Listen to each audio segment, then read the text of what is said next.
Thank you very much, Subhash. In your presentation, and I think also in what Prasad was saying about biofoods, there was a significant focus on engaging women. Thank you.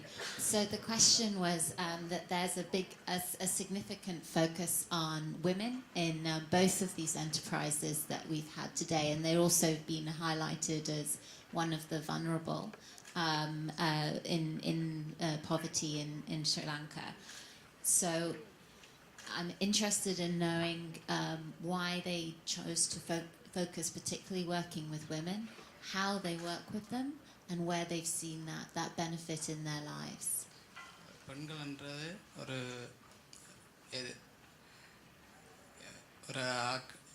தங்கி இருக்கிற நிலையில் இருக்கிறவே, அதனால தான் அவையில் ஒரு முன்னுக்கு கொண்டு வரணும்னு சொல்லி இப்போ சில இடங்களில் திருமணம் முடித்தும் கணவரை பிரச்சனையால் கைவிட்டு போயிருக்கேன்.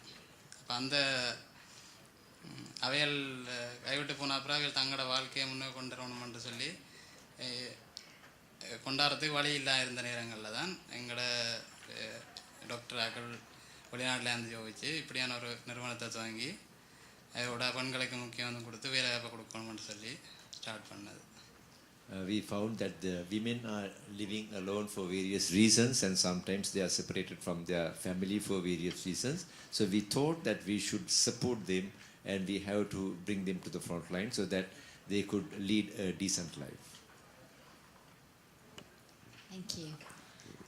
And if I could ask the same question to Prasad as well.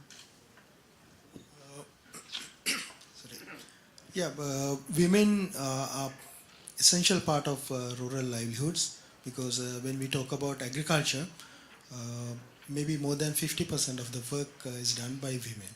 So in our programs, our supply chain management or the sourcing programs, women are essential part, and in our farmer groups, women take. There's no particular. You have to bring women or men, but we give the chance to the people who are engaged in the production, real production. So we don't go just behind women.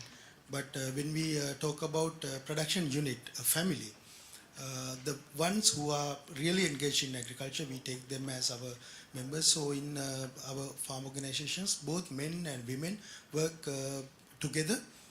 We don't have any discrimination on either gender. So they take part. And other thing is that when we do these development programs, there are sometimes special programs towards women and youth, specially designed. If we talk about these other livelihood development programs, we give special attention to women. From development funds, finances, we allocate for these farm organizations. We provide special assistance for other livelihood development activities, especially for women. And we provide some trainings, sort of skill development programs for youth groups in these villages. Thank you.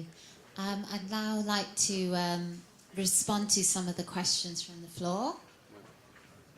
Okay. So the first one that I've got is that LSV uses mentoring and coaching to SMEs. Is there a network of mentors in Sri Lanka to help this? There are mentors. There are mentoring programs already happening through chambers of commerce, especially on Chamber of Commerce and Federation and some regional chambers. What we try to do was, we have our own coaches and the mentors network. We have recruited some volunteer pro bono coaches and mentors. At the same time, we have over 25 registered coaches and mentors on our panel. Once again, what we found out was, that this kind of mentoring and coaching needs, a lot of effort and, organizing and also, getting good mentors, especially from the business community. And I think regional chambers are the best place to mobilize the mentors and We are working very closely with them, especially the areas we are operating. But I think we need to do a lot more. I think there should be some commitment from the business community as well, helping their own fellow entrepreneurs. So I think that is that's something we are going to focus on in the coming years. But we have our own coaches, we have our own mentors. So if anyone needs any support from us, we can definitely channel our the resources for needy entrepreneurs. I've got quite a few interesting questions here, a few to Lalith. Just to remind you that the session is around livelihood development and poverty reduction. A lot of these are not necessarily focused on that. So if you can also refer to that in your answers as well, because ultimately that's really what we're trying to get out of the social impacts. So the next question again to Lalith, while you have the mic, is that you discussed the fact that there were many opportunities for entrepreneurs to attend trainings, and a lot of these were led by civil society organizations, hence your focus on coaching and mentoring. So do you have something that you feel is a more effective approach, or do you think it should be blended? And also, how do you see that in the light of getting the needs that are out there to address issues around livelihood development? Our experience is that we are, for the last 2 years we have been operating in the rural areas, particularly Kandy, and then Batikalo, Ampara. We have our own incubator program where we incubate and accelerate over 20 social enterprises at the moment. What we see is that this kind of one-to-one coaching and group mentoring is something that even the social entrepreneurs would like to have.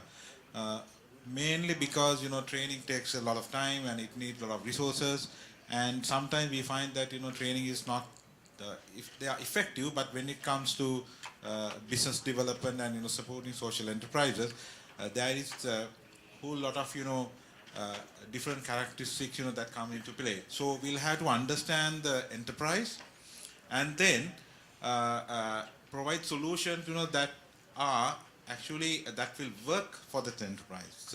So when we have our coaching and mentoring programs designed, we take individual enterprise separately and prepare our own coaching and mentoring program that suits them. So I think that is the more effective, even managing our own resources, and it's very cost effective, and also it's result oriented. And half of our entrepreneurs on our incubator program are women or women-led social enterprises. So we always try to find women coaches and women mentors, even from the local areas, try to pair them for mentoring and coaching. That works out very well. And they trust the local the advisors, people from the local areas, rather than somebody going from Colombo or from a place. Sometimes they might not understand the social context or the cultural context and how the group dynamics operate. So I think all that comes into play when you are really planning your coaching and incubation or acceleration program. So I think we found that this kind of one-to-one tailor-made coaching, especially working using the local mentors and coaches, are very effective. And Boyan, would you like to also add to that? No. Actually, I would like just to turn dynamics a little bit, and I have a question for the audience, and it's very relevant for the topic that we are covering in this session. How many of you strongly disagree with something you have heard today?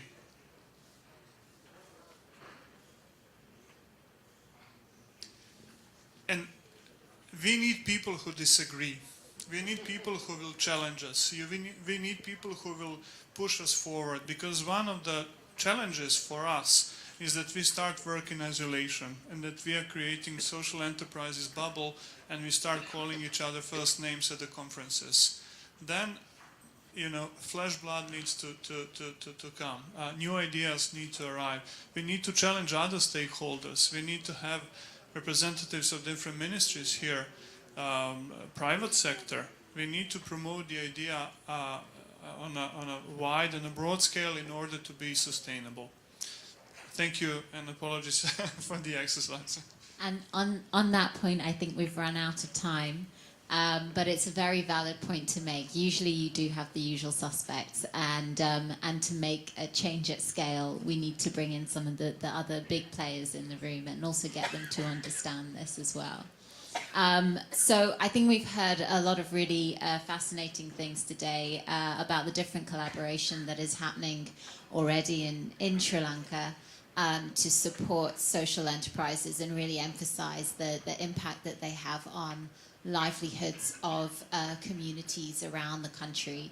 So a very big thank you to our pioneers that are actually doing it on the ground, to Subhash and to Prasad, also to Lalith, not only for